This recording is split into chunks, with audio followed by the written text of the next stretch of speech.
On today's episode of Talkin Townball, we have a new list of ballparks hot off the press that we need to talk about, and we will specify that reason. We have a very special guest interview today, Marcus Zahn, the owner and founder of Naked Grips, and also maybe a little expansion talk. Grab a Miller High Life and some bone-in wings with blue cheese, nothing else. Sit back, relax, and enjoy this episode of Talkin Townball. Under those stars where the heart beats strong, Minnesota and diamonds where we all belong. Cheering voices carrying through the night, the soul of the state under stadium lights. Welcome back to the Talkin Townball podcast. It is April 9th, 2025. We are knocking at the door of this summer's season of Townball. We're gonna kick it off right away here. Ryan, in our intro, you alluded to a hotbed of ballparks that we need to talk about, and you have the reason why. Go. Well, the reason why is Fox 9 is doing the Townball Tour again this summer. I think they started back in 2018, maybe 2019, but they came out last week with a list of the 7 ballparks that they are going to visit this year. So we got to discuss that. Fox 9, fortunately, has been to each one of our ballparks. Oh, good for us. Mm-hmm. But, you know, it's a great experience. So I think we can each touch on our experience with that, but I think we should just dive into the list here. Jordan, you got it over there, it looks like, written down? Yeah, so it kicks off on June 4th, and it looks like they travel to St. James, home of the Athletics. What do we know about St. James? I've never been. I don't know. Neither have I. What did John? You said Tomahawk East. Tomahawk East. And that's the cool thing about these Fox 9 tours. You get to see ballparks. I mean, we're town ball guys, and we've never been. So yeah, there's so many fields to go to. So many fields, and they all kind of have their own unique thing they bring to the table. That's why it's just so fun. I always find myself. It seems like we're always playing on a Wednesday night, so we're busy.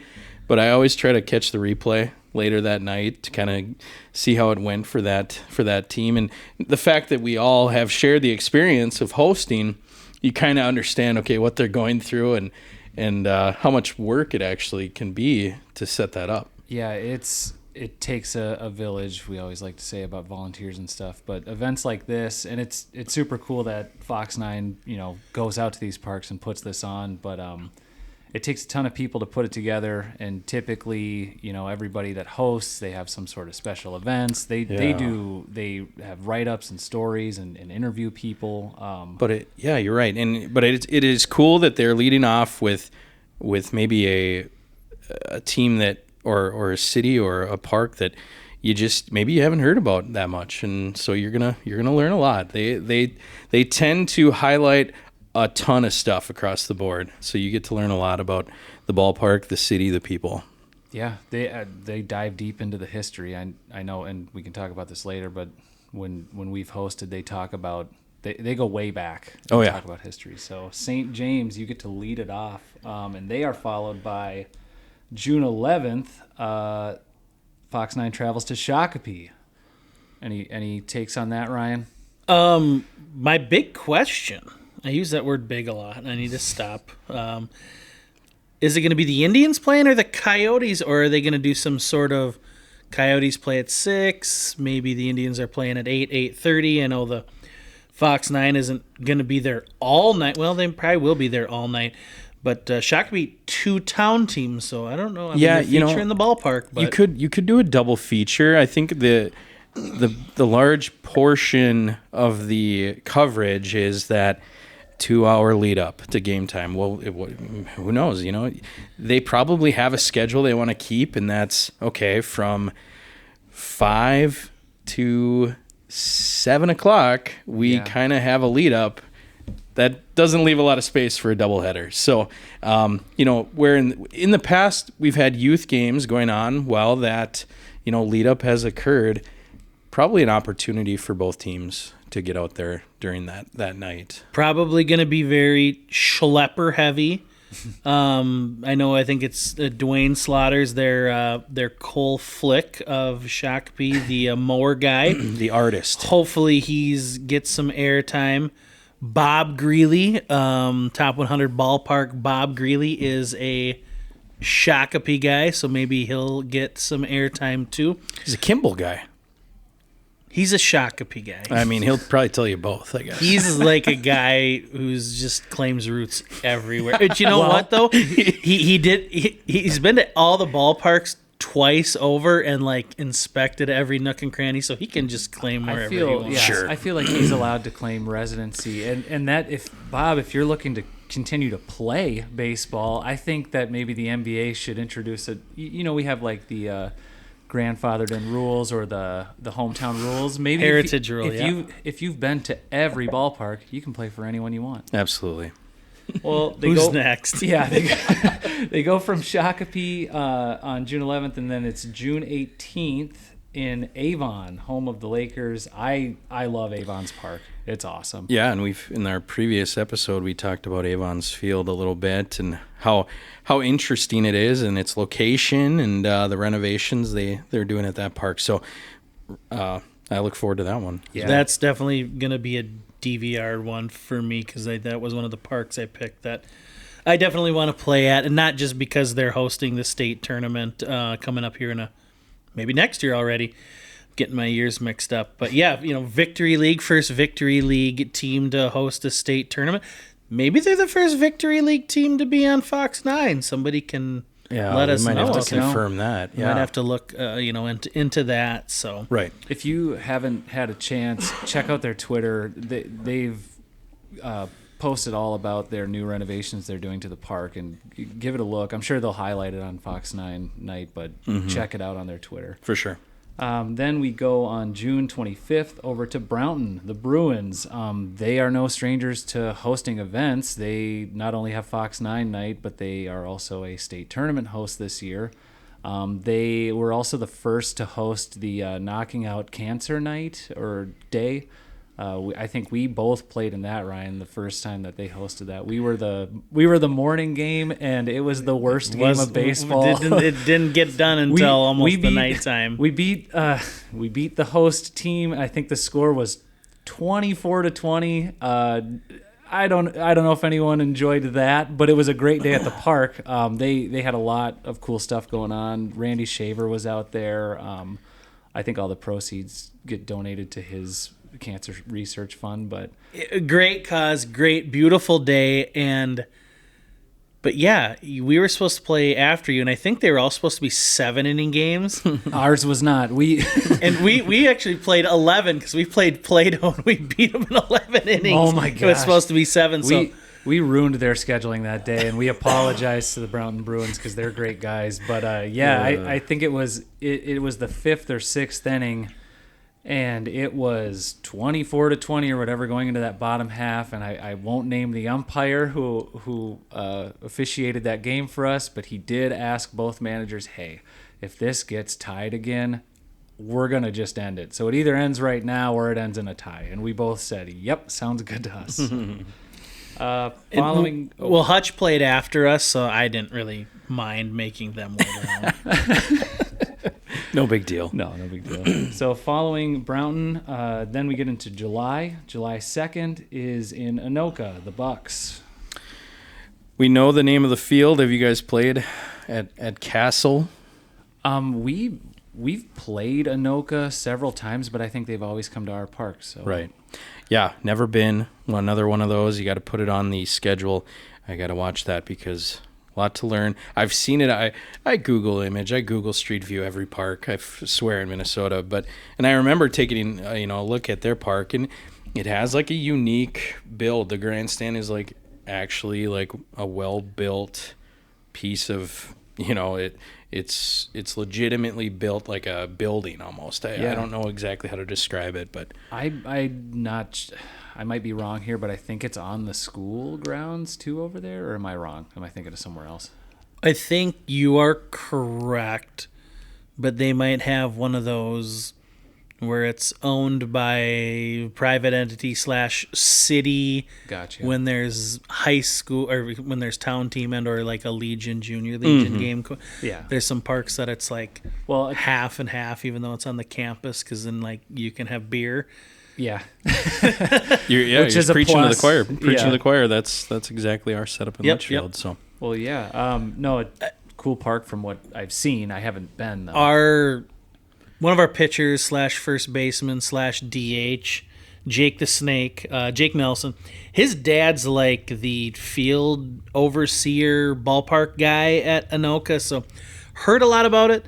But every time we talk to and reach out to Anoka, they're like, "Yeah, we'll come to Delano." It's like, all right. yeah, and is Anoka, is that A ball? They'd be A now, yeah.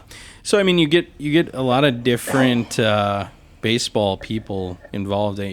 You watch some of these host sites if they're in Stearns County, it's a completely different vibe to I remember watching like Forest Lake and now of course Anoka. It's just a whole, you get different spectrums of baseball and the following and how the just the operations at the park, how different they can be. Well, and like you said, that's just part of what makes it super interesting. Everybody's got their own way of doing things, and they get to be highlighted on a event or night like this. Mm-hmm. Following Anoka, we go to Springfield on July 9th. The Springfield Tigers. Springfield, they hosted That was 2020. not Yeah, too so- long ago. 2020, they were the state tournament hosts with the Milroy Yankees for Class C. Springfield and Milroy did Class C. B was then over in Shakopee. They kept that one closer into the metro. That was that was COVID year. Yeah. And yeah. New Ulm was supposed to host, and I think the county said that's not going to work. New Ulm has 2 ballparks, so then Milroy and Springfield teamed up and jumped out at it. But I don't think a lot of people... The attendance was very good, but you had to like buy pre-sale tickets, and it was just a little... They did the best with what they could, and they did an amazing job, at least at Milroy, I know that, and I had heard good things about Springfield. But another one where I don't think people were able to bounce around as much because there Right. was so many restrictions. So Springfield's definitely one I've wanted to go to and play at, but in 2020 it was like if you're not playing or not going to see a team maybe in your league that you could get tickets, it was kind of hard to just get into the ballpark. Right. Yeah, Springfield's park is also one of those that doubles as a football field kind of deal, so it's huge. And I did get a chance to catch a game in that 2020 state tournament. One of our pitchers had been drafted by Buffalo. There's our Buffalo shout out of the week. There it is. But I did get to see a couple home runs hit there, and that's impressive because you really got to get one to get it out there. Isn't there like a river that runs beyond left field too, or am I thinking of that? I think you might be right. I think it's like Riverside Park. They so- dealt Yeah. with some major flooding down there, and I think it was leading up to the state tournament. If I remember right, Cole Flick, we've already mentioned, but he was doing work down there, kind of advising as far as the surface goes and how to try to get that, rejuvenated. So Yeah, it's tough when your park is on water or your city you have water. It can be tough. Or your whole city like Delano is just built under sea level. Typically, when traveling to Delano and going over the bridge, you look at the water level, and that's how you know is it going to be wet at the park or not. Yeah, So, yeah. so Springfield, yep, that's July 9th. And then we cap it all off on July 16th in Princeton, the Panthers. Boy, That's field. another one I don't It's not familiar with. I'm excited about a lot of these because, like we've said, have not been to them. So excited to learn more about them and the history that's been involved. Yeah, I mean, it seems like these are teams that we just haven't seen on our schedules. And if you're not scheduling non-league games exclusively, like you said, you scheduled Anoka, but Anoka's come out to Dassel. Yeah, it'll be kind of an eye-opening experience to see a lot of these parks featured on Fox 9. Yeah. So The one thing I want to mention here before we touch base on our experience with it, if you are just kind of a baseball fan or just a fan of community engagement and you live by one of these areas within 10, 15 miles, please volunteer that day. Please go help out. Please figure out who's in charge so that you can volunteer, whether that's selling concessions, selling beer, hot food items. Maybe they're doing apparel. Maybe they just need help kind of directing traffic once you get into the ballpark. Everybody wants to go and be like, hey, look, we're maybe kind of on TV in the background. That's great. Good for you. Just help out, or maybe even if your team's not playing that night and you're in the Tomahawk League, just go help the good folks at St. James out, because it's I know when Waterville had hosted a couple years ago, I know some guys on their team, and they're just like, man, that was great, but whew, Right, you need a lot of people. It's like we had the opportunity to host the same year we were going to host the state tournament, so we were already ramping up, so we kind of had a lot of people excited about the year. And I look at Brownton, they get to do the same thing. I consider it like a dress rehearsal for state. Not only that, but it's like a concentrated like dress rehearsal for state, because you're jamming fans in numbers that you probably aren't even going to see at a state game unless it's like a semifinal or a final.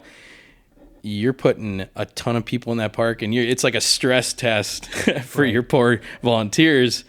Not to say they're getting overwhelmed, but it's a lot of work. And if you don't have numbers, you absolutely can be overwhelmed by it. I think in comparison to hosting a state tournament, so this is how I would view it. Hosting a state tournament, it's over multiple weekends, multiple days each weekend. You've got multiple games every day, so it's kind of a marathon. You're stretching it out. You're getting volunteers in the correct spots every day, and you can kind of be flexible with that. An event like a Fox 9 night, it's more of a sprint than a marathon. It is a big event, and it's one game or maybe two, and it's happening all at once, and you're packing it all in. So yes, please volunteer if you are in the area of any of those parks hosting, because I guarantee those host sites will appreciate it. 100%. I think the one thing we should talk about too is the lead up for these events, because on TV it's like, oh yeah, the news crew showed up and they're going to interview some people. Oh yeah, it's a multi-day deal. I know from our experience when we had hosted, the Fox 9 crew had come out in the days leading up to interview a few people, get stories, come to the park, check it out, see where they would be setting up. There's a lot that goes into it than just the event that night itself. So yeah, you're going to talk for these people that are hosting. You're going to talk to a lot of people behind the scenes, a lot of producers. It's when the good-looking people show up on the game day. That's their job, of course, and that's what you're seeing on the screen. But you're really leading up. There's so many emails pinging off, talking about potential interviews and potential, events during the game. And, you watch these things. These are planned months in advance. And it just goes to show, like, these sites care so much. And Fox 9 does a great job of communicating. They're seasoned vets at this point at putting a good product out there and showcasing each one of these communities and parks and people in the community. So just a lot of work between the baseball people and the fine people at Fox 9. And they also spend the day going to a good breakfast spot, a good coffee spot, a good local business that you have in town. We did ours in 2021, so it was the year after COVID. We were supposed to host in 2020 and then got, bumped to 2021.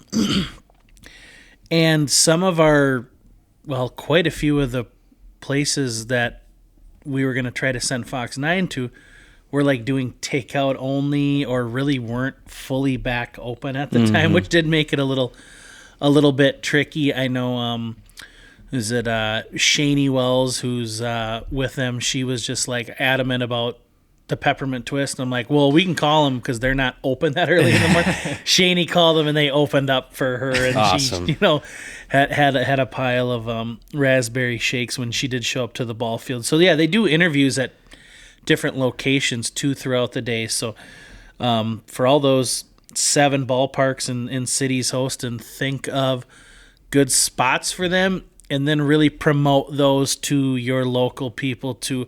It's cool when they go in and restaurant is just jam packed Yeah, with people. it's Take the day off. Yeah. Take the day off. Absolutely. And just go follow the news crew around to wherever they're going to stop and eat, or maybe it's the local tire shop where everybody goes, gets coffee, and solves world politics. Of course, of it's course. it's a great showcase of your community.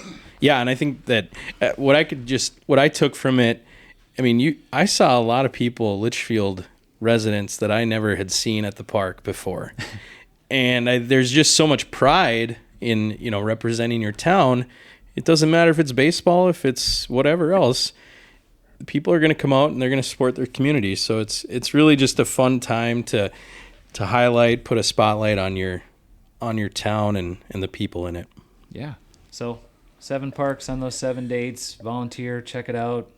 Go be a part of it. Mm-hmm. And we will say this: we're pro small town. We love our small towns on the Fox 9.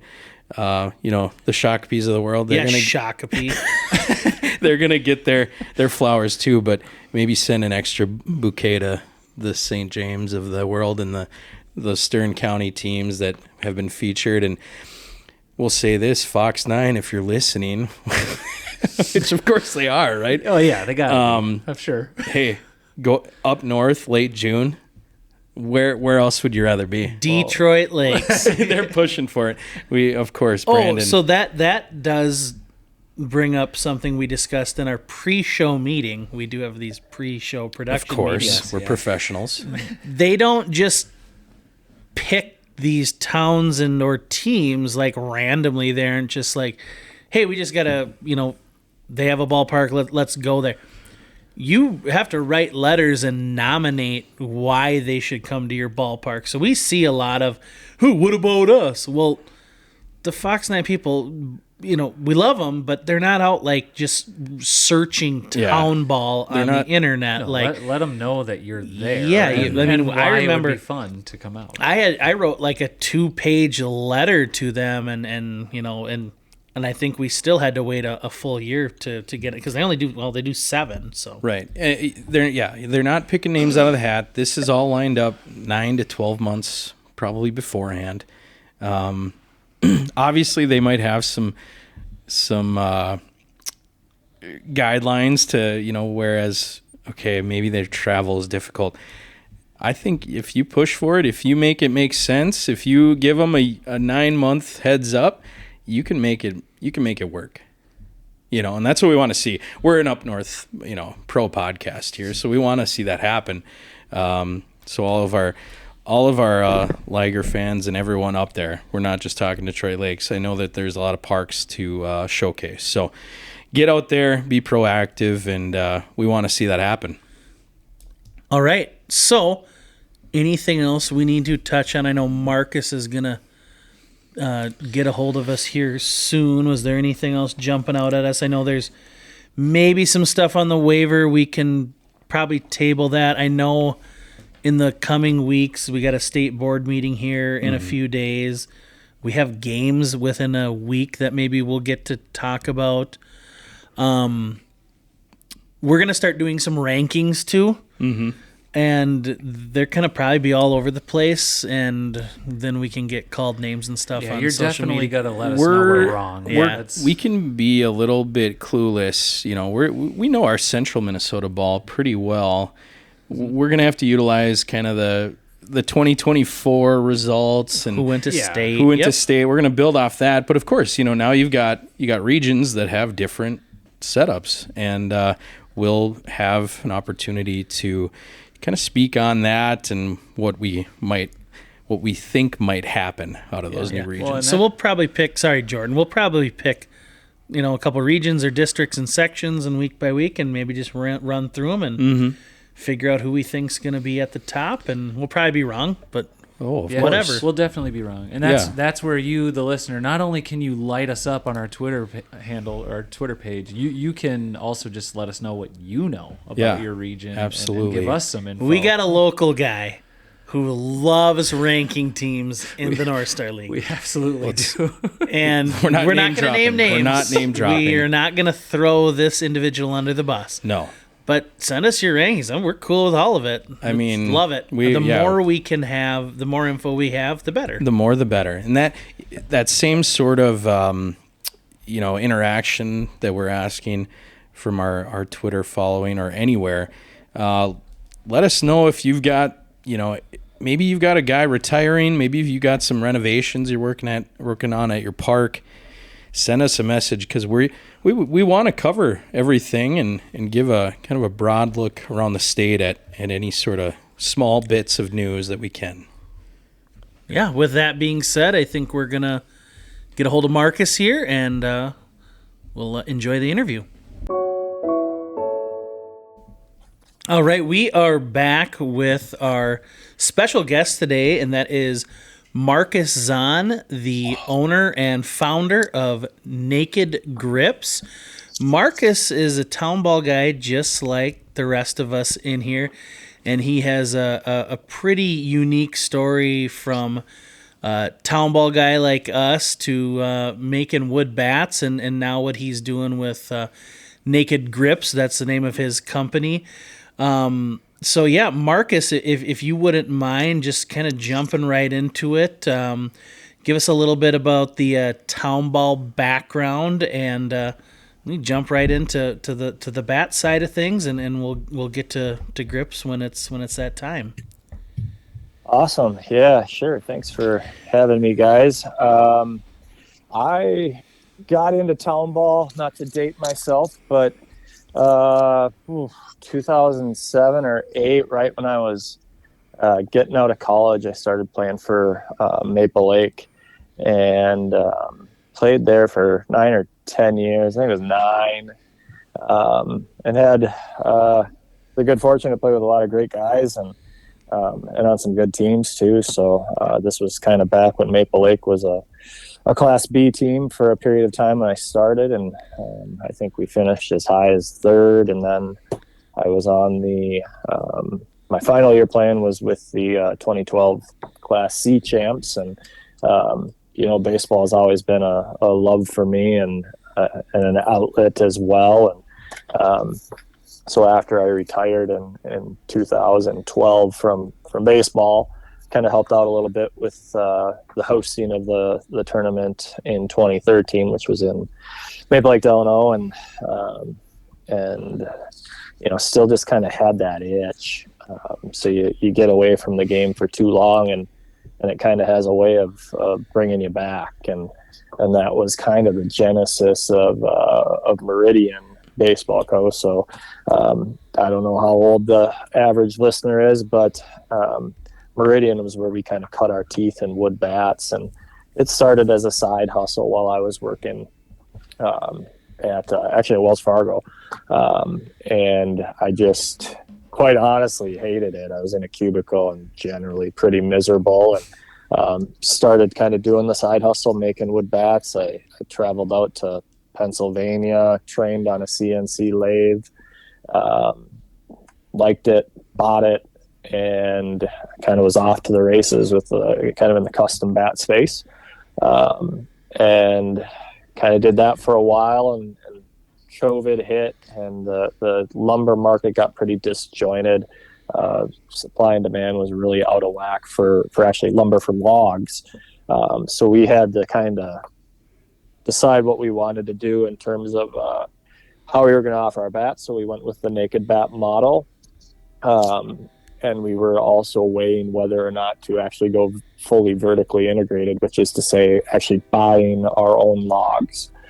So we had a mill, actually, believe it or not, here locally in Minnesota that was ready to take in logs and process them how we wanted them, so that we would not have to be kind of subject to the whims of the billet suppliers out there. And that was all moving along well, except that at that point in time in the market, you just couldn't get logs. So hard maple was incredibly hard to come by for a pretty extended period. And, that got us thinking, and we're like, well, you know what, let's kind of diversify. Where can we find complementary products that are still in the baseball space on the diamond? So we decided to take a hard look at grips. And as you guys probably know, the game has gotten quite flashy and loud, and that was kind of one of the big determinants of why we kind of pivoted to grips. So we went from a very vanilla bat with Naked Bat Co. To grips that were quite loud, and that was actually meant to kind of be complementary of one another. But the grips just took off. So we actually launched the grips on opening day of 2023, and I was literally at the airport at my gate, and I was scrolling through social, and we had them in a bunch of pro players' hands on day one, and that's why we launched on opening day. Force launched the website from the gate at the airport, because like a game-winning bomb had been hit out in Seattle by Ty France with a rooster grip. So it was pretty wild, and it's like, well, shoot, we got to get the website up and running. It was mostly ready, but we forced it out there, and then our literal first customer was Shields.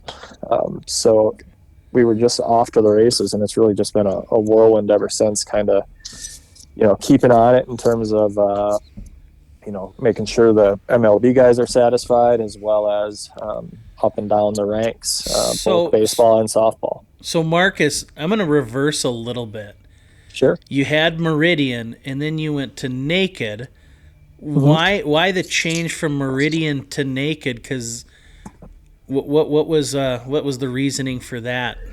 Yeah, it was kind of part and parcel with the lumber market kind of getting disjointed with the supply and demand, like I mentioned. So, I was consistently, probably every quarter or so, I would take a survey of all the bat makers out there, like kind of the bigger name guys, the upper echelon, if you will, and just price point, just doing research on the price points. And 200 plus wood bats were becoming very common, and maybe it's the old curmudgeon in me, or the townballer in me, whatever you want to call it. It was like, there's got to be a better way to get quality wood out there at a more reasonable price. So that was the idea behind Naked. It was cut out all the customization, because I was anywhere from 30 minutes to an hour plus in one single bat that we would make, so it doesn't take a rocket science to kind of do the math and see how that can be difficult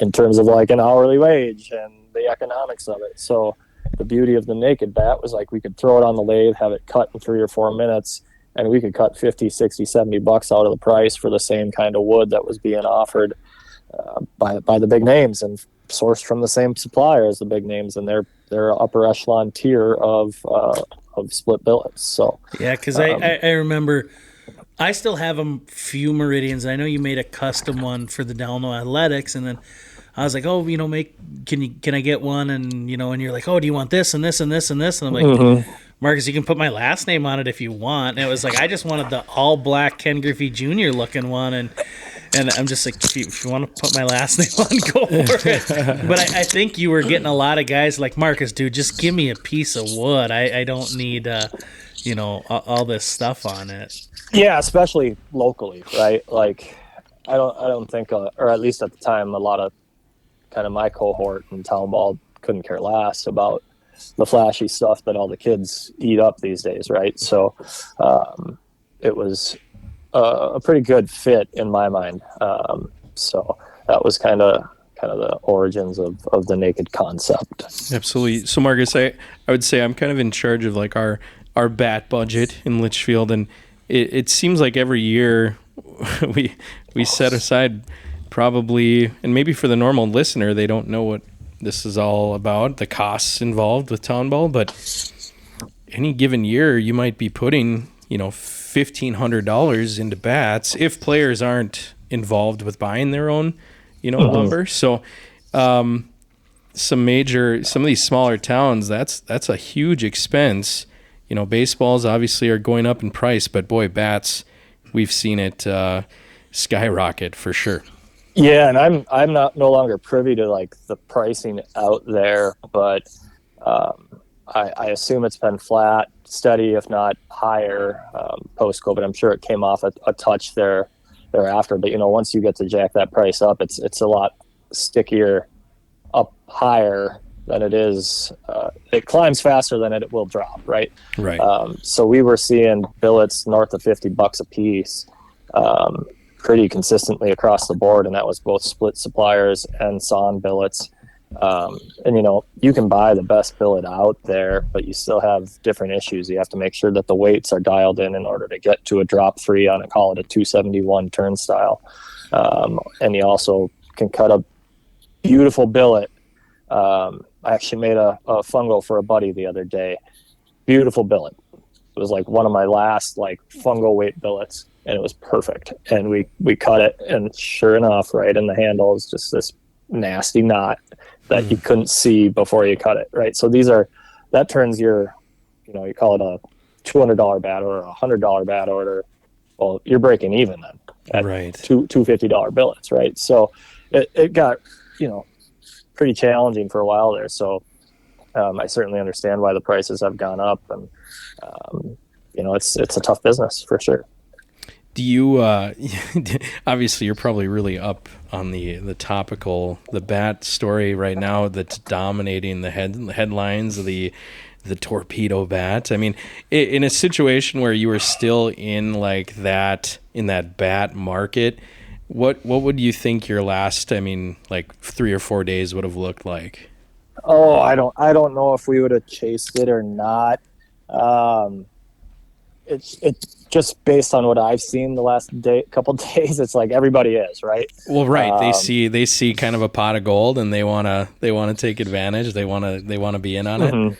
Yeah, I think it's interesting because there's no particular like IP or intellectual property protections to it. Like every bat maker under the sun is doing it. So what kind of crossed my mind was like, well, maybe the Yankees should have patented it if they could. And that's not to say that it wasn't already kind of being bandied about out in Major League Baseball already, and we just didn't know about it because, that particular play-by-play announcer decided to say it out loud.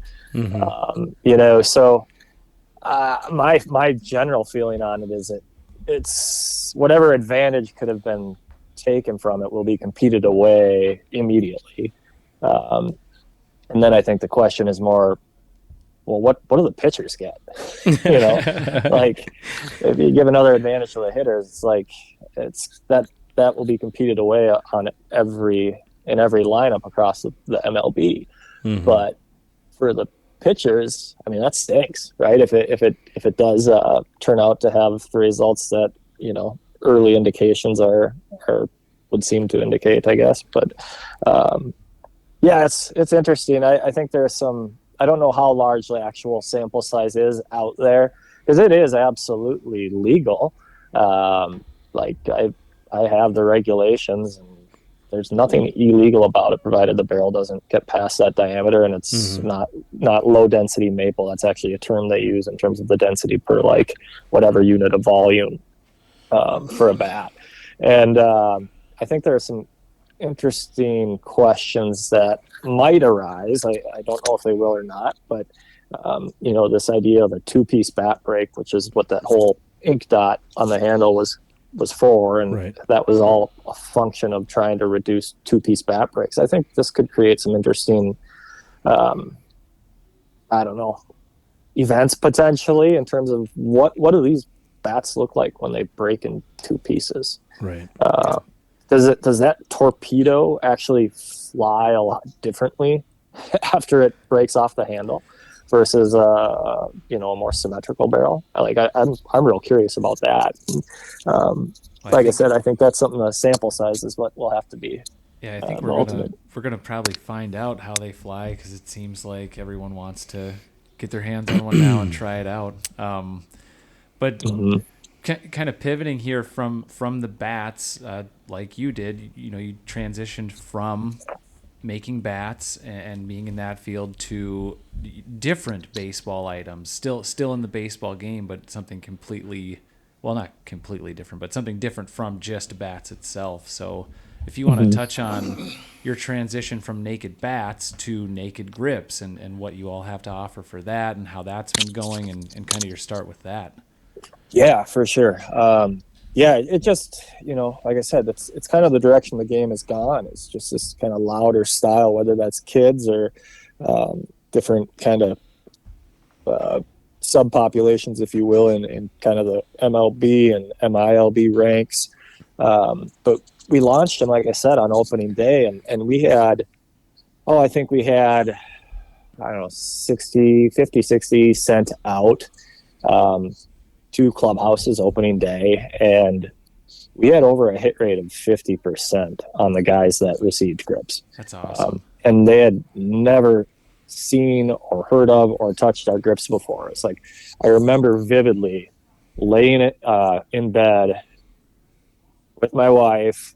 We're both on our phones opening day, and we're scrolling through like team Instagram feeds, and we spotted so many. It was just like this wild kind of a super exciting a time for the business and for our family and what we were doing, because it's, you're like a kid in a candy store and you see like these MLB guys using your product, and it wasn't like bottom of the lineup guys either. Like, we had tons of marquee names, and we continue to.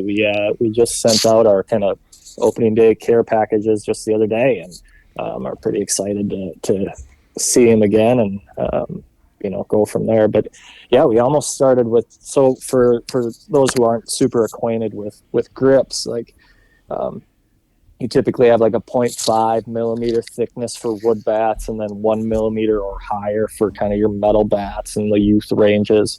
And we almost only did 0.5 out of the gate, probably because of our bias to wood bats, being a bat maker.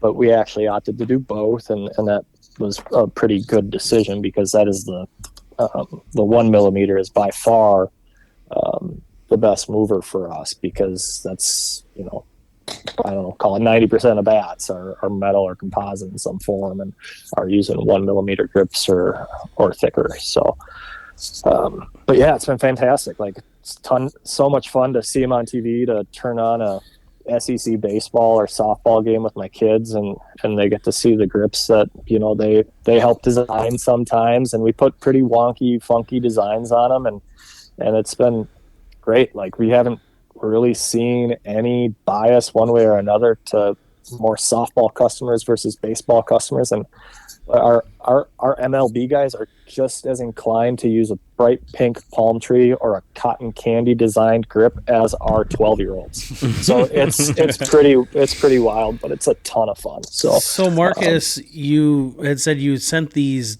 packages out for MLB opening day. How did you figure out how to get your grips to the players in the MLB? Like, is there anything special, or? Have some friends in good places that pointed me in that direction. So they kind of steered me to how to get them there and how to land them at lockers, and that's what we did. So I just kind of leaned on my network, and that really kind of took care of itself. And once I kind of had the path, there's nothing that's really stopping you. So that wasn't the hard part. The hard part was making sure that the product was,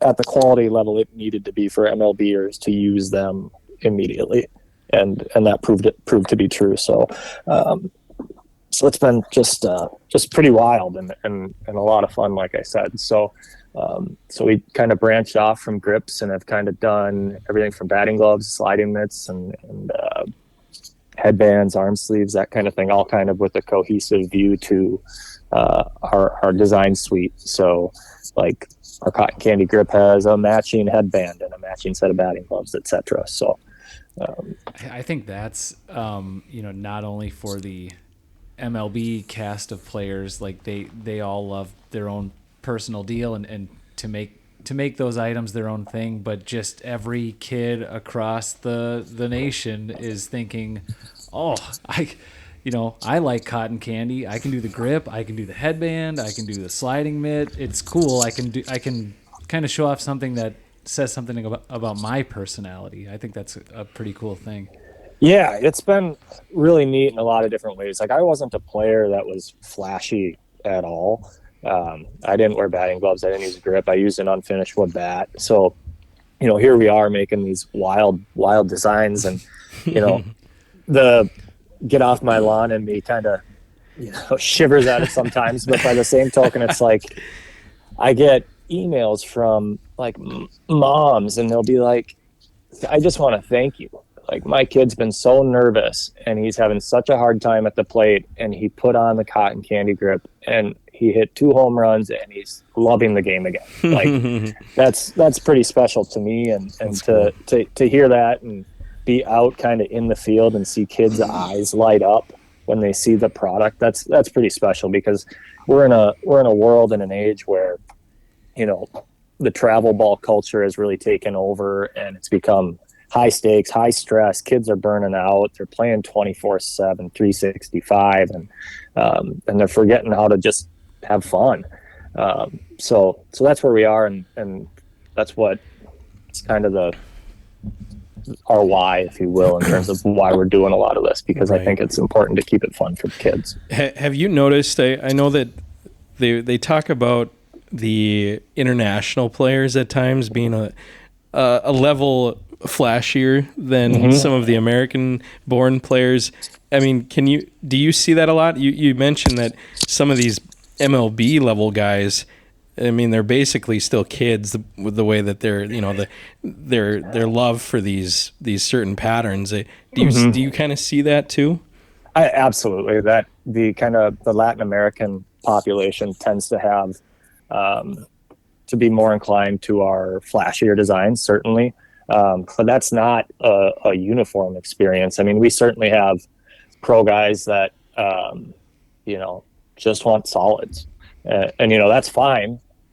It's all well and good so as it goes, but it's nice for us to have the louder, more pronounced designs out there so they can be seen and kind of identified as a naked grip rather than, the other guys. So, but yeah, the Latin American cohort definitely has flashier tastes, kind of, if I were to generalize, but it's not uniform, right? It's all across the board, and a lot of our designs more recently, especially, have kind of segued from our kind of origins with like simple kind of emoji-esque iconography, like a flamingo or a cotton candy or a this or that or the other thing, a palm tree, to more like sophisticated designs that are kind of more muted but more, higher end, more higher end appearance, if you will. So we see a lot of that too. So Bryce Harper, Trey Turner had their roses on in the NLCS, and then you have Brandon Marsh next to him who's like rocking a hot pepper, Yeah. So you see all sorts of stuff. Going back to your history in Maple Lake, was there ever any thought of doing a shoe beer design? Oh, that's a long story. I think back when I was doing with Bats, I was on a podcast with Rhino at Townball Tuesday. Yeah. And I think he had asked about that. And this, believe it or not, the shoe beer's origin was my rookie year, more or less, a hazing. It was me and 2 of the Decker boys that were the first ones subjected to the shoe beer ever. And it was up in Hinckley at a Hinckley tournament, and the rest is history. So, no, I haven't. I don't know if the appeal would be broad enough to cover and sell enough of them, but maybe locally, who knows? Well, Marcus, Jordan and I were fortunate to do a little traveling with you and sell some of your product, and there is the I Love Mom, the mom with the heart bat grip, and we were getting the question of, what about Dad? So maybe the shoe beer one could be for Dad, Yeah, it's funny. We have ads. Hopefully you've seen them. But where I've had people comment what? There's a mom one, not a dad one. Come on, people legitimately angry about it. Yeah, Well, you're playing into everybody. If they get on camera and they're a sporting, if they're a sport or an athlete, they say hi, Mom. That's just typical. That's right. Just how it goes. Yeah. I mean, dads, of course, they're playing a huge role, if not the same, level. But everyone wants to shout out their moms. I so think you're the gonna moms play into that. definitely appreciate the I Heart Mom grip and the collection that comes along with that. And you have, I mean, you've dropped even just recently newer designs and patterns than that. Tell us about some of your newest stuff that you've put out that you're excited about. Yeah, so kind of our best sellers to date have been like our American Treat, which is the red, white, and blue popsicle, and our palm tree, the mom grip, and then our bomb grips do quite well along with the flamingo. But those are kind of those earlier gen grips, if you will. So we've actually supplied the University of Tennessee, the Volunteers, with grips this year, as well as Texas A&M. So two really upper echelon Division I programs, and the Tennessee checkerboard that they have with their colors is actually like trademarked, and they kind of green lighted us to make a checkerboard grip, and it's been a ton of fun. Like I said, we can see it on TV, and it's flashy, it's loud, but that inspired kind of another line that we've launched. We have a pink and blue neon that is probably our number one or number two bestseller total overall, like giving our palm tree a run for its money, which is great. So we're going to kind of continue to expand in that space a bit. And then we have some other stuff on the horizon that I'm really excited about. So we're going to be launching something that we're going to be calling Grips for Good here. The designs are already kind of done and they're in production. And so there will be a percentage of sales from each of these particular designs that will go to a particular charity. So we're going to have a grip that will go, like 10% of sales will go to breast cancer research, 10% of sales for one will go to like men's health, prostate cancer, et cetera, et cetera. And the designs will all be tailored to that particular kind of charity. So I'm real excited about that too, and just try to do something a little different and something that resonates with people as well. Well, that's awesome, and that sounds like a great cause, and I think a lot of people can get behind that. Not only are these cool looking grips and you get to have fun and put them on your bat, but they're for good too, like you said. So and Mark, go ahead. Sorry, Marcus. No, that's fine. I was gonna ask about your kids. Do they like doing the grips and all the packaging of the products more than they like sweeping up the sawdust in the wood shop? Or, what's their workload been like now that you've gone away from the bat making procedure? Yeah. I have to pay them more. That's for sure. No, they've been great. They like to come up with design ideas actually. And what better kind of source of inspiration could you have than some kids that are kind of in market and know what's stylish, I guess, at that age group. So my daughter loves to drop designs for me and like weigh in on the designs that we have and say, change this color, or change that color. And then, they will pack orders and, which is great. So they've got they're nice a great assembly source line. because they know what's tough, right? That's Yeah. TUFF, tough. TUFF, yeah. We've been learning the lingo. The lingo of the youth. Do you find that your number one source? I mean, you've got your online presence and your social media presence. Is there any other way that you have looked into like advertising? I mean, are there events around spring training? Are you pushing things at spring training? Where are you finding opportunities to advertise? Yeah, so I think a few things are. Most of our advertising is kind of in the social media sphere, primarily with Facebook and Instagram. We do advertise a bit on YouTube, and we work very selectively with certain influencers, and then we do have a suite of kind of NIL athletes, and not the headline type NIL stuff you read about in the paper, but more like, a product for promotion kind of arrangement. Mm-hmm. And that all has worked pretty well and gone well, but mostly the heavy lifting's done by the Facebook, Instagram stuff for us. And we're always looking for new concepts, new ideas, and new places to go and to be diversified as well. But like we launched on Amazon as well, just with a few of our kind of, I'll call them headliner grips. And so we advertise a bit out there as well. And, but we still want to make sure we retain that customer relationship as much as possible, because it gets a little more separated when it's an Amazon transaction, right? Your one grip shows up in a box that could fit a baseball bat, right? And as opposed to like when it comes from us directly, you know, you're going to get a sticker, it's going to be packaged nicely. And then when you're buying from us on our website, you have a fuller suite of grip choices, grip options, and ancillary accessory products as well.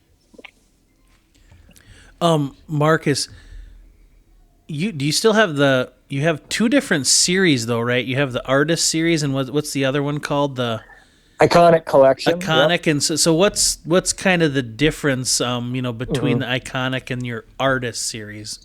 Yeah. And where did the artist series come from? Yep. Two things. One is the sophistication of the stamping. So if you feel an artist series grip, the texture is definitively different.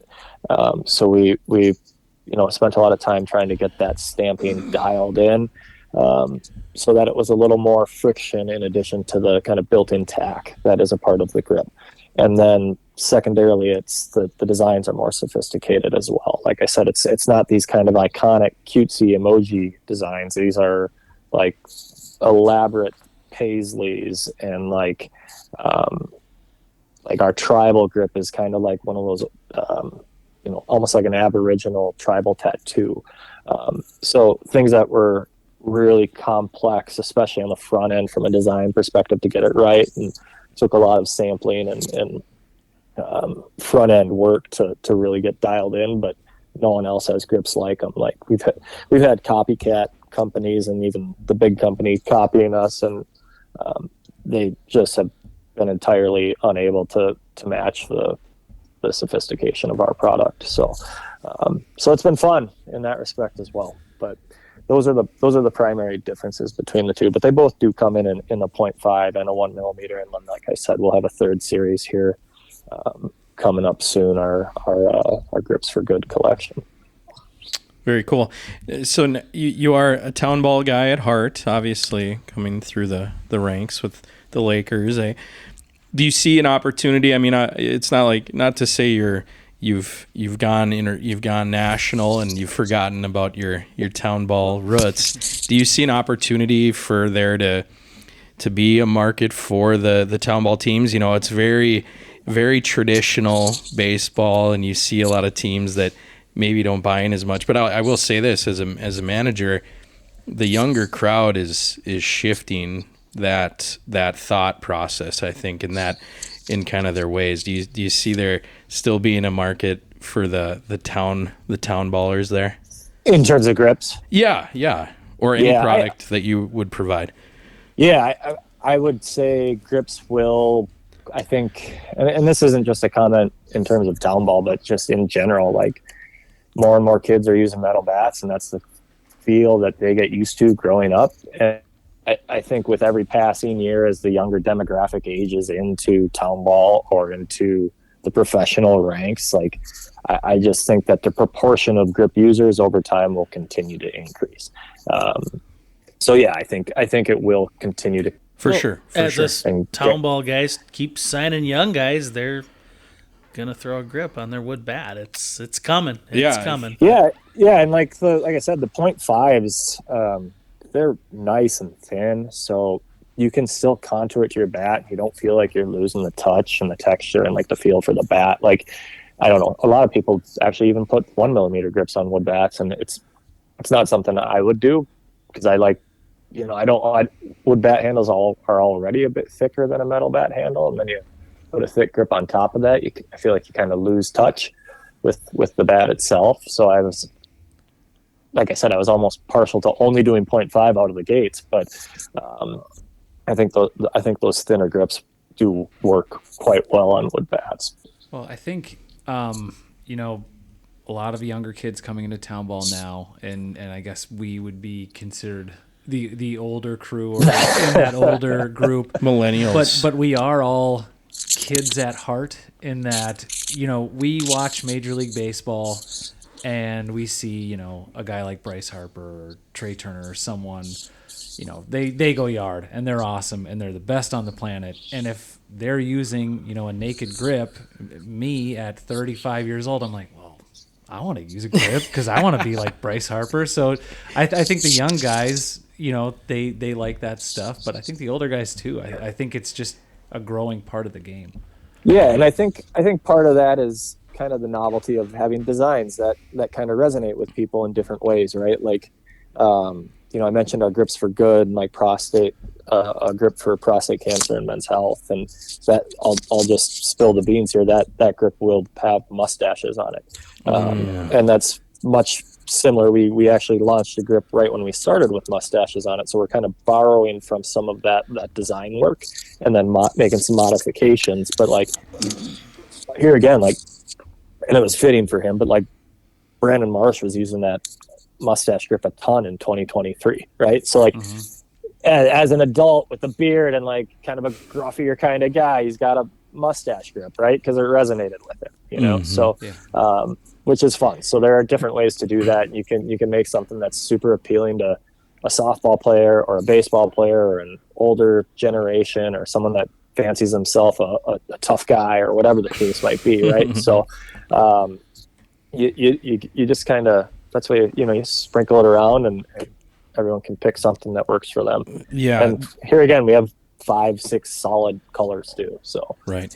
Now, when you talk about all the accessories in the market that there is there a certain thing that you've seen out there that you're not fully all in on, that you're not something wanting, you don't want to touch, maybe? And can I say this before, and I'll preface this, and I hope you... I think I know where you're going. I'm just... Well, maybe. But I did go to Shields recently, and like you mentioned, they're carrying your product, but like almost like a flavored pine tar. Have you seen that on shelves? Or like a scented pine... I'm not eating pine tar, obviously, but... like a scented pine tar, is that something that you've looked at? I mean, obviously, there's a lot of different things in that baseball market, but is there anything that you wouldn't touch? Well, as a matter of fact, we sell scented pine tar. And I knew it, and I thought, I was like, if he's a grip guy, is he gonna be in on the pine tar craze? Hey, I'm all for it because we're still using a heck of a lot of pine tar in Litchfield. Actually, it's funny because one of our original kind of colleague, I'll call him a colleague, but owns his own business. He actually played for UNC in the Braves system, and I actually got connected to him because he played for a bit with the St. Paul Saints before they were affiliated with the Twins. And he started his own pine tar company, and we've worked together since we were only bats. And he's doing a lot of these scented pine tar sticks. He has a line of glove care products as well, and they do well for us. And they smell fantastic. I never would have thought I wanted anything more than just the normal traditional pine tar smell because it smells like baseball. Yep. These things are wild. But I'll confess, I thought you were going to go to the sliding mitt category. The sliding mitts are obviously a pretty highly contested piece of equipment. The oven mitt, as we like to call them. Yep. Yeah. You either love them or, like you said, it's get off my lawn type approach. You think, what the hell is this kid putting on his hand? But like there is a market for that, and kids love them showing those things off. Yeah, half the time they're in the back pocket and not actually on the hand, right? So it's interesting, right? It's one where absolutely kids want it, but you look at MLB games, and here again, like Trey Turner comes to mind, and when I see him get on first base, he's throwing something on, but it's nothing like what you see sold elsewhere. It's a protective mitt, but it's been kind of, I don't know, distilled, dumbed down, so it was just much more simple in its purpose. Because if you ask 10 different people what a sliding mitt is for, you will get 10 different answers. And if you ask some of them, what hand does it go on? You won't get a consistent answer. So yeah, we are in sliding mitts, and they're doing very well for us. I think my biggest effort right now, and where I'm spending my time on them, is making them less stupid. So they're very mine are, of course, very loud and flashy, but my effort right now is towards making them much more functional, deliberate, and like more thoughtfully designed from a baseball, softball perspective, so they actually serve a bit more of a purpose. Yeah, purpose over cosmetic almost, right?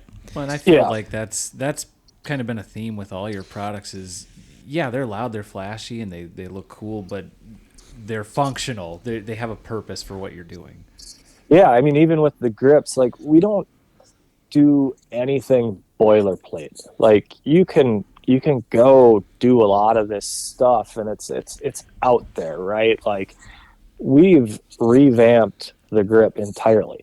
It's totally different than you see out there from our biggest competitor and from the smaller competitors that are just starting trying to copy us, right? Like, everything we've done is very different, and it was done differently, deliberately for function, and then thereafter we add the design.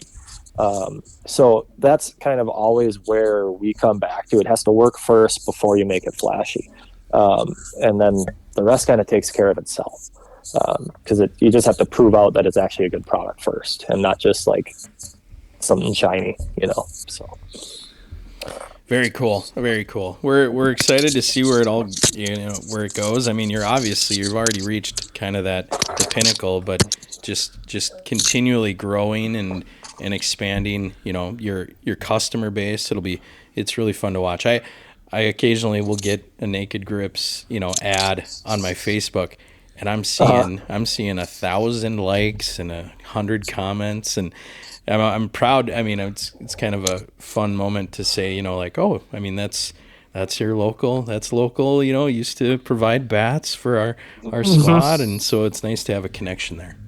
Yeah, it's kind of fun, and I always get a rise out of when orders come in, and like, it's just down the road, and they don't even know it. That is pretty cool. So it's kind of fun. Yeah. So, Marcus, before we kind of wrap things up here, it's probably not hard to find you on the internet, but do you want to drop the Instagram or TikTok and Even just the website. Twitter, the website? Yeah, all your socials plus your website. If you want to drop those, then we can get that out there for you too. Yeah, Not that you need our help with our 8 listeners. Our but huge audience. Who knows? Yeah, no, for sure. Everything just runs off of Naked Grips. So it's nakedgrips.com or at Naked Grips, regardless of the social media. Actually, I think our Twitter is still at Naked Batco, but if you're looking for content from us on Twitter, you're going to be looking for a long time because we haven't posted out there in years. So, but we're most active on Instagram, and that's where you'll keep most up to date with us, and that's at Naked Grips, and the website's nakedgrips.com. Sounds good. Thank you so much, Marks. And I just want to say, we've had a couple episodes here, and we're interviewing different individuals, and the reason for Marcus on here, it's all relevant. He's a Townball guy, just like the rest of us, and he's texted me many times like, hey, don't we need to get like a beer soon? And it's just like, yeah. So we've gone in multiple different directions, and we can't thank you enough, and you support Townball and pump Townball up, and good luck, and hopefully you're pulling for us and we're pulling for you, and appreciate the time tonight. Yeah, absolutely. Thank you guys. Appreciate it. Awesome. Thank you very much.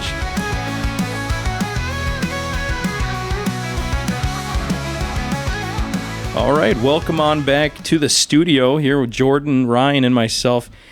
Hey, we're not going to waste any time. We're going to get right into our Minnesota Mount Rushmore this week. I think we got a lot to talk about. I don't know. Ryan, once again, in that intro right away, you teased at this, talking about expansion.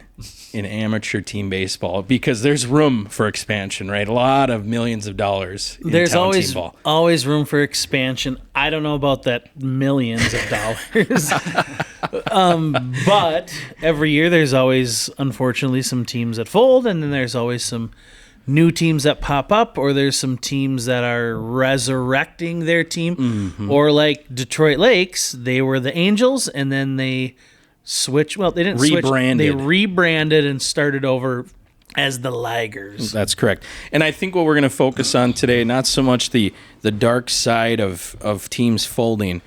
With this Minnesota Mount Rushmore today, we are going to focus on the new teams, the expansion teams, and we're going to dig into our imagination a little bit, because today for our Minnesota Mount Rushmore, we are going to choose 3 teams that we want to see.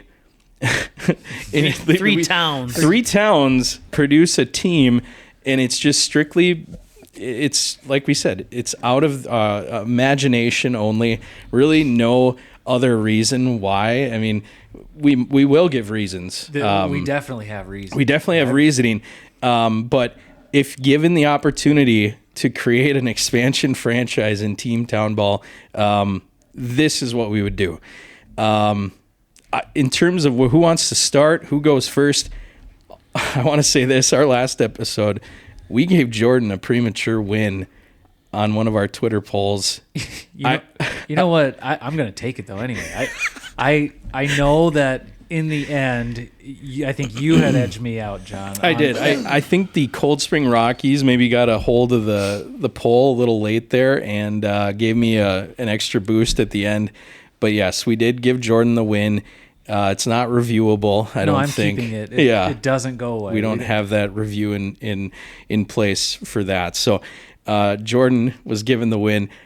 I think that I might lead off. That's fair. This time around. All right, if that works for you. Yep. So let's jump right into it. Teams that we want to see added to Minnesota Townball expansion style. My first choice, pick one in the first round, out of Cosmos. If you know where Cosmos is, just south of Litchfield, the Cosmos Astronauts. Okay. You know, if you're not a local, you might just call it the Cosmos over there. Yeah. But it is Cosmos. The Astronauts, I'm going to say right now, they will be playing at Lunar Field. That's a totally made up ballpark, but that would exist if the Astronauts came back into town. A little story about Cosmos. In reality, they hold an annual space festival in town. It's like their town festival. A lot of space themed things. It's I don't know if they might have a parade, but just kind of their town days. If you've been through Cosmos, their city streets are actually named after constellations and like space themes. So the main road through town is Milky Way Street. There's Comet Avenue, Jupiter Street, and Capricorn Avenue. So they are playing to this whole theme. I mean, how can you get away from it? It sounds solid. Like the perfect place for the Astronauts to play. Doesn't it already? Like, it seems like I'm making this up as I go, but no, this is real. It's a real place. Back when I played modified softball with the Hayes and Sons excavating crew, we did play in their City Days tournament. What a blast. I slept 5 minutes maybe. It was amazing. That almost sounds place. Like maybe a tagline for the team. The What a Astronauts. blast. We played softball. We all got invited to some random house party, and Sounds just like hey, it. just follow us. And you can walk everywhere in the town. 100%. And I remember playing beanbags just at like 4 a.m. It was a great place. It's a good small town. It could absolutely support a town ball team. As far as more of on that imagination side of things, at these games, at the Astronauts games, of course, at the concession stand, Tang would be it would be absolutely sold at every home game. Promotion nights, I want to touch on promotions. I'm a big promotional guy. I love doing it. When I started with the Blues in Litchfield, I took promotion nights, and I felt like I wanted to take on promotions, and it's really built from there. So I'm a promotion first guy, okay? at Cosmos on a home game any given night, you've got your closest to the Chuck-a-Puck. You've played Chuck-a-Puck. We call it baseball blast when There we you do it go. at the park. But yeah, At Cosmos, you'd have the Lunar Landing Challenge. Okay. yeah. Between inning competition, fans try to land a baseball into a designated crater on the field. Okay. So that's for the young ones. Also for the older crowd, maybe there'd be a promotion called the Black Hole Beer Special. It's a special discount on the dark beers during the game. So if you're a fan of the porters, definitely go out. There's no way Cosmos drinks anything but like Bud Light and Busch Light and Miller. You understand. There's no dark porters in Cosmos. It fell off the truck. They're trying to get rid of inventory. They got to find a way to sell that coffee stout, somehow. You'd buy it for $1, I bet. Probably not. That's my first pick. Round 1, pick 1. Who wants to I be the guess next I'll one? go second. I Perfect. can't follow that up. I think Jordan got the best of John today. He inspired me. Jordan, the text thread today was insanity. I'm not going to go that deep into it, but I'm going to talk about New Trier. New Trier, which I've brought up before, the home of Dan's Bar, the best burgers in the state of Minnesota. Ooh. We're going to have a Townball team there, and they're going to be the New Trier Sod Cutters. And why they're going to be the Sod Cutters is so New Trier, I used to work in Farmington. That's probably a good 12, 13 miles east of Farmington. But if you go south of Farmington towards Northfield and Nerstrand, kind of southeast of there towards Cannon Falls, there is sod farms and sod farms and sod farms. So New Trier is going to be the Sod Cutters. They're not going to sell burgers at their games because you got to go to Dan's after the game. There you go. If you Google map them, the town, there is the outline of a baseball field. They're not too far. Well, it's 2 bars, the church, a cemetery. I can't tell if it's a Little League field. It does have grass infield. But if it is a full-size diamond, there's a little gravel road that's probably 232 feet away from home plate down in left field. Perfect. So you'd have to hit it over that, and if you hit it over that the road, it's going into a cemetery as well. Nice. But yeah, just kind of that Meesville vibe. They're not very far from Meesville, Hampton vibe. New Trier, home of the Sod Cutters. I like that name a lot. I think that there's a lot of you hear these names and it's like endless opportunities for the branding, the mascot, the everything. Yeah, this was fun doing our research on this to figure all of that stuff out. I will cap off round 1 here. We're gonna go to Longville, Minnesota, and we are the Longville Racers. Located in Cass County, it's about an hour north of Brainerd. Population of 153 people. Oh boy! 9 of them will play baseball for sure.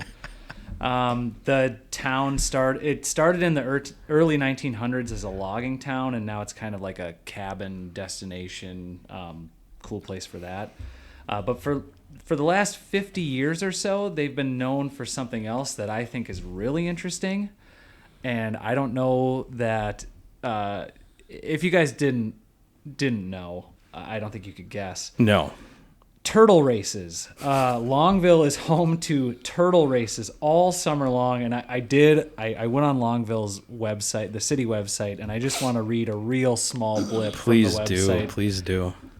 So every Wednesday afternoon from June through late August, swimming beaches go strangely quiet. Cabins, motels, cottages, and resorts empty out. Streams of cars descend on the little town of Longville to race turtles. Today, the Turtle-mobile rumbles. I couldn't. When I was reading this, I almost couldn't get through it. Today, the Turtle-mobile rumbles into town at about noon each Wednesday. Promptly at 12:30, nearly 25 volunteers magically appear and unload the Turtle-mobile, close off the main street, and transform the town into a mini county fair. And I thought this was incredible. So we are naming the team the Racers because of the racing turtles. We are the Longville Racers. A little bit about the team. It's built on speed. Small ball, scrappy as all hell. We're going to do whatever it takes to win a ball game, and also no day games allowed because that would interfere with the races. Of course. And this is a perfect story for Fox 9 when they come to... When they go up north. Yeah, this brand new Longville Racers team, Fox 9, go check them out. So back to me then, you, snake it's- style. Yep, snake style. Well, if you thought an hour north of Brainerd and Longville was up north, let me tell you a little bit about the Angle Inlet. It is the northernmost census-designated place in the contiguous United States. So the 48 states that touch, it is the northernmost point of the nation. And the only reason it's part of the United States is because somebody messed up when drawing a map during the Treaty of Paris. So there's your background on the Angle Inlet. 54 people populate that. It's the home of the last one-room school in Minnesota. Sweet. And we are the Angle Inlet Fur Traders. So the nickname, the Fur Traders, it derives from the location playing a significant role in the fur trade. So hotspot for the French, British, and American traders trading with the Ojibwe and Dakota. This team, it's the definition of home field advantage. Yes. You have to drive hours to get there. And then you're getting on a boat because you have to take a boat here. And that's how you're making your way to the ballpark. And that's where the fur traders will be waiting for you to play a baseball game.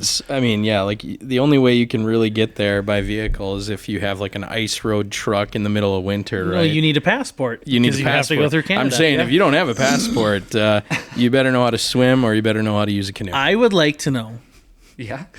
because I know there's a one-room schoolhouse, but I technically think that the kids in that area go to War Road School District. Okay. Are they 30 miles from War Road? Could those kids even play for a Townball team in War Road? I mean, that Well, that is why we need this team. Exactly The my Angle point. Inlet Fur Traders. we got to get in front of the state board and say there's got to be an exception for our boys that are Ooh, careful.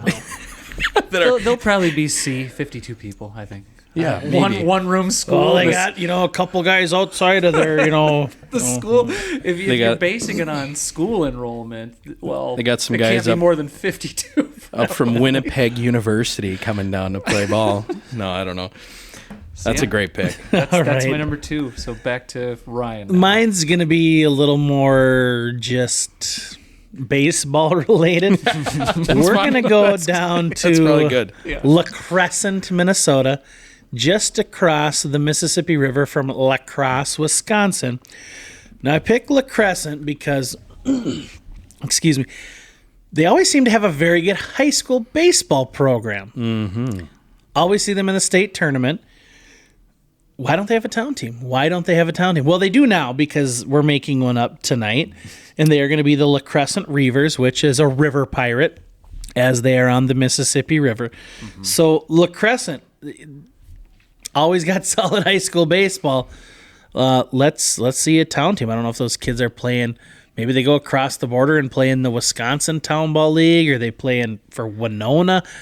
I don't know. It's very surprising to me that they don't have Townball there, because it's not a teeny school. It's a decent sized school district. Mm-hmm. So, La Crescent, the Reavers. I think it's kind of fun how we approach this draft. Jordan and I out here just living in fantasy land. And then here's Hayes over here like, sign the petition to get this game, get this team going. And we're over here talking about fake promotional nights. Ryan's are much more realistic. And yes, we're going to go through 9 total teams here, and we do want them all to exist. But Ryan's 3 are more likely to exist. 100%. Yes, that is correct. Go ahead, John. Maybe this one is more rooted in reality, but I kind of looked down south a little bit, Minnesota. Surprised to see Albert Lee without a team. Kind of a bigger community down there. No amateur team in Albert Lee. we are going to create tonight a team, and they are going to be called the Sky Carps, the Albert Lee Sky Carps. Kind of a play on Canadian geese. You know, if you've hunted, you know that they are the carp of the sky. You might be hunting them, but you're probably not harvesting them. You're probably not throwing them on your dinner table. They are going to be played at the imaginary Honker Hill Stadium in Albert Lee. The reason for the name, kind of the local lakes, the wetland areas, they're obviously a big attraction for the migrating birds. You've got the Rochester Honkers of the Northwoods League. Yeah. So, yeah, there's, of course, some similarities there in name, but Sky Carps, that takes the cake. Obviously, another thing where the merch ideas are endless. You got a cool nickname there. You can kind of play off that. I'm going to go right back into my promotional nights here in Albert Lee for the Sky Carps. They're selling at the concession stand first goose wings. And if you go get goose wings, of course, they're not real goose. Those are chicken wings. But you got to play off it a little bit. You got to have fun. Here's a fun promotional night. The no-fly zone giveaway. Okay. If the Sky Carps pitching staff records 10-plus strikeouts, 10 fans get a free no-fly zone T-shirt. I love that. I mean, the giveaway. The no-fly zone. You're shutting teams down. The Sky Carps. And then my last promotional night there for Albert Lee, foul ball night. Specially marked game balls. If you get one as a foul ball, if they're marked with a goose stamp, guess what? You're going to the concession stand. You're going to get some wings. So that's my choice in the second round. It's going to swing back to me in the third. And Jordan kind of stole my thunder here because the old Angle Inlet way up north. Once again, we are pro up north podcast. I chose the Grand Portage Timberjacks. And they're going to be playing at Portage Pines Park in Grand Portage. Obviously, the area has a history of lumber production. Name fits pretty well. I mean, your starting lineup might literally walk out from the forest in their uniforms before the game. It's like, think of Field of Dreams, but with pine trees. Yeah. You know, that's kind of what we're going off of there. As far as a concession item, a lumberjack log sold at the concession stand. You have any idea what we're going with here? It sounds tasty. Sounds good, right? Don't know what it would be. It's a brat in a pretzel bun. That's what it's. I mean, love a pretzel bun. Can't go wrong. Can't go wrong with a pretzel bun. A couple. I mean, I'll just wrap on my end here. The promotional nights for Old Grand Portage, axe throwing night. You set up those axe throwing stations. That's kind of a popular thing now. But have people sign waivers before they do that. A lumberjack beard contest. You got to have those. Fans with beards or even mustaches can enter to win. And for every home run hit by the Timberjacks, a tree gets planted in the local area or nearby park. Fans could be encouraged to sponsor the trees and even attend a tree planting event. I don't think they need more trees up there. Listen, it's the brand, okay? They are so tree focused up there. We got to just play into it. I think with the amount of northern teams we're creating, maybe we're going to take some of the edge off of the traveling that those teams have, the current real teams have to do. And for Grand Portage, closest team Duluth, it's only a 2-hour and 45-minute drive. Perfect, yeah. Shorten that trip pretty up. Short drive for Duluth, the closest team to Grand Portage. Back to Ryan. So that leads me in to my last pick. We are going to stay up north. Perfect. Hibbing has been a team and area that we've mentioned on the podcast. And they're in Class A, and they're a little cranky about it. And I think rightfully so. I understand the knock as, well, if they didn't get all these guys from outside of Hibbing. I look at it from the player's standpoint. Mm-hmm. If you don't have a Hibbing address and you live 2 miles from Hibbing, name 5 teams you can play for. Right. I'll wait. Yeah, you can't. So where are these guys supposed to play? We're trying to grow the game. And we're going to grow the game in Chisholm, Minnesota, Yes. Wow. which is a suburb of Hibbing. I don't think they consider it a suburb, but it's a smaller town north of Hibbing. And if you're not familiar with Chisholm, Minnesota, how dare you? You need to get up to speed on baseball and baseball movies, Field of Dreams, because that is where Doc Moonlight Graham is from. So this team is just going to be the Chisholm Moonlight. Perfect. Boy, And that's it. That is a great name. I mean, we've really put out some winners as far as names, but I think that one might win it all as far as the naming competition goes. That's a good shout out to a great movie. Yeah, love that. For sure. That's great. I will end here. Not up north, as a matter of fact, the border of Iowa here, about a half an hour southeast of Albert Lee. Population of about 500. We are going to Keister, Minnesota. Keister, Minnesota. Great town. Named for County Judge Jacob Armel Keister. I've got just a little bit to tell you about Keister. This is where the name is going to come from. So in 2016, Keister gained a little bit of national attention as they were the filming location for a Preparation H commercial. This is for real. I am not making this up. They got a little bit of national nod for that. So we are going to be the Keister Kickers. That is our team name, and that's what we're going to do to you. You're going to need the Preparation H when we're through with you. We're living and dying by the homer here. Our roster is made up of the largest baseball players we can find. Everyone's huge. We have 0 pitching, and we're going to beat you 38-27. We are the Keister Kickers. That's great. That is quite the combo. When I think of dropping the info fact or whatever you want to call it of the Preparation H commercial, I always think of, is it Austin Powers where they say Preparation A through G has failed? Yeah. Well, it's on to Preparation H. So yeah, when I read that little tidbit, I mean, I was looking up towns that didn't have teams, and I'm like, Keister, haha, that's funny, whatever. And then I read the tidbit about it. I'm like, I have to. This is perfect. This is awesome. Hard to beat. So yeah, the Keister Kickers, and that is our final team of the brand new 9 teams that will exist in 2026. So yeah, I think I had the most fun doing this. I mean, it's kind of just fun to play off of your imagination a little bit, and kind of imagining new towns, new communities with teams would be fun. Yeah, really, really fun little draft there.